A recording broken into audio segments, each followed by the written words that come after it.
Homer discovered that a burglar had broken into his home. He asked Bart to bring out his secret weapon. Yes, sir. Homer walked into the house wielding the weapon. Lisa heard sounds coming from the kitchen. Homer came to the kitchen doorway and smelled a familiar scent. Homer's mother Mona had suddenly returned. Mom! My aquarium! Hello, Homer. You're alive! But Mona always appeared suddenly and disappeared just as suddenly. This made Homer very sad. Mona said she wouldn't leave suddenly this time because she had faked her death to deceive the government. I can finally stop running and be your mom. Homer couldn't accept this maternal love that was 30 years late. Each of Mona's departures had deeply wounded Homer's heart. Homer didn't want to forgive her now. Homer, I'm through protesting and chaining myself to things. I've realized that the most important thing in my life is you. That's what your mouth says, but my ears are too smart to believe it. When Mona was young, she followed hippies to protest in the streets every day. Young Homer was basically raised by the refrigerator at home. Homer's constant eating now was a psychological trauma left from his childhood. No amount of food could fill the void left by the absence of maternal love. Homer hid in the bedroom to watch TV, but he was in no mood to watch television programs now. Mona came to Homer's side to apologize. Sweetheart, when I left you, it was because I thought I could make the world a little bit better. Maybe all I did was make my own world a lot worse. I only hope you can forgive me. Homer rejected his mother's sudden concern. He even kicked off the blanket his mother had covered him with. Mona also knew that forgiveness takes time, but not everyone has time. Late at night, Homer couldn't fall asleep no matter what. He felt very sad thinking about how he had rejected his mother's sincere apology, so Homer made a card to apologize to his mother. He saw Mona sitting on the sofa. Are you asleep? Asleep with your eyes open? Mom? Mom? Mona had left Homer forever. She died without receiving Homer's forgiveness. Homer held his mother's ashes with deep regret. Homer became despondent after returning home. He hadn't forgiven his mother before she passed away. His mother must have left this world with a sad heart. Marge asked Bart to comfort Homer. Dad, whenever I would hang out with Grandma, she would always ask me about you. And I'd say, you suck. And she would say, you don't suck that bad. She said I didn't suck? That bad. That bad. Wow. Yeah. Marge sorted out Mona's belongings and gave them to Homer. Homer found a disc. On the disc was Mona's pre-recorded last message. Hello, Homer. If you are watching this right now, I am dead. Or if I'm not dead, you've gotten into my stuff. But if I am dead, this is my will. And if I'm not, get out of my stuff. Mona left Bart a Swiss Army knife. She left Lisa her spirit of rebellion. Grandma, I accept your gift. You got nothing. You got nothing. Mona left Marge a bag woven from hemp. Finally, she left Homer the most special thing. A difficult task. Mona asked Homer to take her ashes to the highest point of the memorial park and scatter them at 3 p.m. I love you, Homer. Mona also left Homer's favorite funny videos at the end of the recording. Oh, Ma, you always knew just how to make everything all right. Oh, it works on so many levels. Homer came to the memorial park with Mona's ashes. To make up for his regret toward his mother, Homer was determined to climb to the highest point today. I will avenge you. It's not really avenging her, Dad, just the fulfillment of her last wish. Homer and his family began climbing the mountain. The climbing process was very difficult. Bart was the first to give up. Although Homer was tired, he insisted on continuing to climb. Then Lisa became too exhausted to climb anymore. Marge still had plenty of strength from doing housework regularly. Homer suddenly thought of a good idea. Marge, your back is so sweaty, I'm starting to slip off.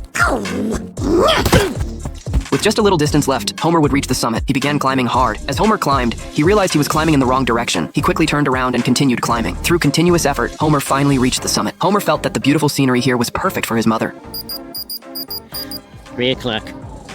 Goodbye, Mom. You're finally free. The ashes were blown by the wind into a hole in the middle. The ashes drifted into the missile guidance system and prevented the missile launch. Unexpectedly, Mona was planning to save the world even in death. Mom, you used me to pull one more stupid hippie protest, didn't you? These soldiers quickly discovered that Homer had stopped the missile launch. They shot at Homer. Homer tried to escape but stepped on the urn and fell into the hole. The angry soldiers shook Homer to the ground. They beat Homer severely. Engineers rushed to repair the destroyed machinery. They also returned Mona's ashes to Homer. At this moment, the boss Burns appeared. Just what are you guys up to? He was going to use a rocket to launch nuclear waste from the power plant into the Amazon rainforest. Homer realized that was Lisa's favorite place. Well, maybe she'll like it better filled with dying trees and mutated animals. You monster! The machinery was repaired at this point. Burns and his people left. Mom, I'm so sorry. You just wanted to stop one more senseless act of madness in the world? Well, if I get out of this, I promise you I'll grant your last wish. Bart suddenly appeared at the window. He threw the Swiss Army knife Mona had given him to Homer. Homer successfully cut through the rope. He now had to find a way to defeat these people. Then Homer saw bricks and chains. He thought of a good idea. On the other side, Marge and Lisa also came to help. They found the base's ventilation duct. The bag woven from the hemp Mona left behind came in handy. The gas from burning hemp would make those guards lose their clarity of mind. Then Homer could easily knock down the guards with his secret weapon. He quickly defeated all the soldiers. Homer accidentally activated the base's self-destruct device. At the moment the base exploded, Homer returned to his family's side in a hot air balloon. Now I'll just add water to these ashes and bring my mother back to life. It doesn't work that way, homie. But she'll live on forever in what you did today. Well then, Mom, this was for you.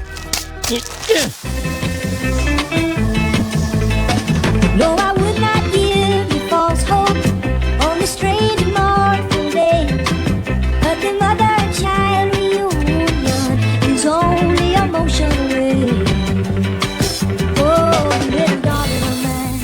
sugar, more sugar. No, Why not? because you're sweet enough. Homer planned to get rid of these clones. Before throwing them into the cornfield, he shot and killed each clone that could remember the way home. Homer then tossed all the clones out of the car, along with his newly purchased hammock. What he didn't expect was that the clones would use the hammock to create countless more Homers. Let's all go out for some frosty chocolate milkshakes. A few days earlier, Homer had accidentally cloned himself using the hammock. He had the clone help him change a light bulb, but the next second, the clone was electrocuted and collapsed to the ground. Homer kicked him and, seeing no response, decided to drag him away. However, Homer couldn't manage it alone, so he used the hammock to create another clone and dumped the first one at his neighbor's house. Homer discovered the joy of cloning himself, so he and his clone made 2 more copies. I think this could be a magic hammock. And it just might be the answer to my problems. Homer had these clones accompany Marge shopping, listen to Abe's stories, and even play with the kids simultaneously. The clone Homers had been performing well lately, so Marge decided to go upstairs and reward him. Hearing this, Homer immediately blocked the clone's way. The clone refused to back down, and the two started fighting. Eventually, the other 2 clones arrived just in time to save Homer. It would take 3 clones to beat the original Homer. I mean 4. Oh. The clone Homers even prepared a lavish breakfast for the family, but at that moment, one of the clones killed Flanders. Seeing this, Homer immediately drove the clones out to the middle of nowhere. He threw all the clones out of the car along with the hammock. Unexpectedly, the clones picked up the hammock and created countless more Homers. They could devour entire crops in seconds. Moe's Tavern was also filled with clone Homers. Now the clone Homers had taken over every corner of Springfield. Left with no choice, the mayor deployed a helicopter with a giant donut hanging from it. Upon seeing it, the clone Homers chased after the donut. Finally, the helicopter led them to a cliff's edge, and countless clone Homers fell off the cliff. Homer's kitchen was taken over by rats. A rat grabbed Homer's hair and controlled him. It manipulated Homer to get ingredients from the fridge. Under the rat's control, Homer made a pot of delicious soup. This is good. Good, but not great. I'll go get some rat poison. He brought Maggie and the dog to buy rat poison. The rat poison looked very much like candy. Maggie really wanted to eat the rat poison. The dog really liked Maggie's doll. On the way home, Homer had to keep holding the rat poison and the doll. At this moment, the car went out of control and fell from the overpass into the forest. The car was completely wrecked. To get home, they needed to cross a river. Homer saw a boat, but the small boat had limited weight capacity and could only take one thing across at a time. Maggie couldn't be left alone with the rat poison. The dog couldn't be left alone with Maggie either. Foolish Homer didn't know what to do. At this moment, Homer saw the professor on the other side of the river. He wanted the professor to help him, but the professor couldn't hear his call for help. Great time to nap, Einstein. After complex calculations, Homer decided to take Maggie across first, then come back alone and take the rat poison, then bring Maggie back, take the dog across the river, finally come back for Maggie. Are you listening at all? Homer successfully brought Maggie to the other side of the river to ensure Maggie's safety. Homer left her at the entrance of a convent. Unexpectedly, just as Homer was about to leave, he saw a nun take Maggie away. Homer quickly went to ask the nun for his child back. Sir, our mission is quite clear. Any child left here will be cared for by the Sisters of St. Teresa. So the nun wouldn't return the child to Homer. After Homer returned home, he asked Lisa for help. Lisa proposed to disguise herself as a nun and sneak into the convent to rescue Maggie. After hearing this, Homer refused to dress up as a nun. He would definitely not put on a dress and dress up as a nun. I got the outfit right here. Huh? Dad, leave so I can get into character.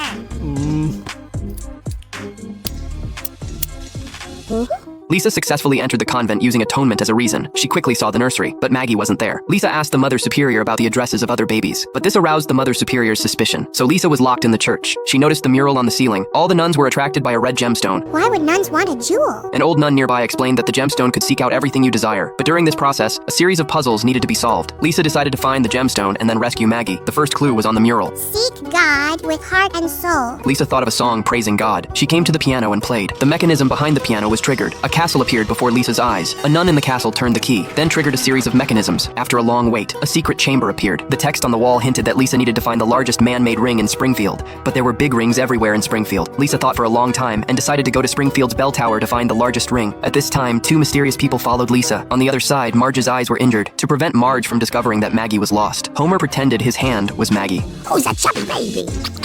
At night, after Marge gave Bart his goodnight kiss, she was about to go find Lisa. Bart quickly dressed himself up as Lisa. He climbed over the roof and arrived at Lisa's bed just in time. Good night, Lisa. Good night.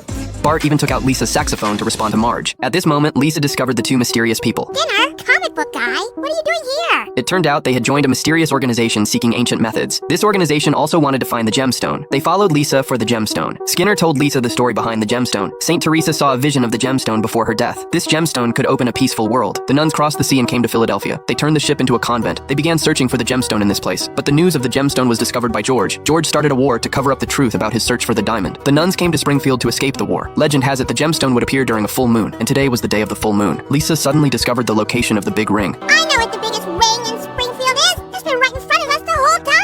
so they quickly headed to that place. But Burns and his vicious dog were blocking the way. It turned out he had long known the secret of the gemstone. Burns himself was also a member of the Freemasons. Soon, Lisa made a new discovery. As long as she found the right angle, she could see the misaligned word puzzle on the sign. Lisa had a way to solve the word puzzle. Fine, then you unscramble those letters to spell out the location of the gem, while you two dig your own graves. After complex calculations, Lisa discovered that she herself was the gemstone. It all adds up. I am the gem that will bring world peace. How brilliant of God to remove my skepticism by making me his chosen one. According to legend, the gemstone must be delivered to the convent before dawn. Now, only by taking Burns' helicopter could they arrive in time. But Burns didn't want them to sit inside the cabin, but they could hang on the landing gear. Lisa arrived at the convent just in time, but Lisa was not the gemstone. The real gemstone was Maggie sitting on the throne. It turned out Lisa had solved the riddle with incorrect grammar. The nun showed Lisa the corrected version. It's really Maggie, Sherlock. As the sun slowly rose, sunlight shone through the window onto Maggie, instantly radiating light of various colors.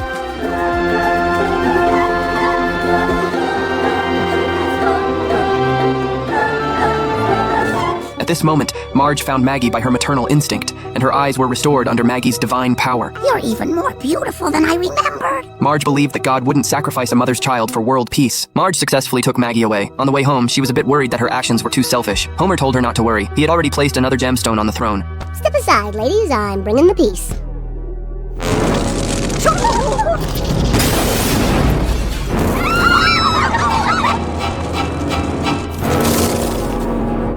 I am so staying up past my bedtime.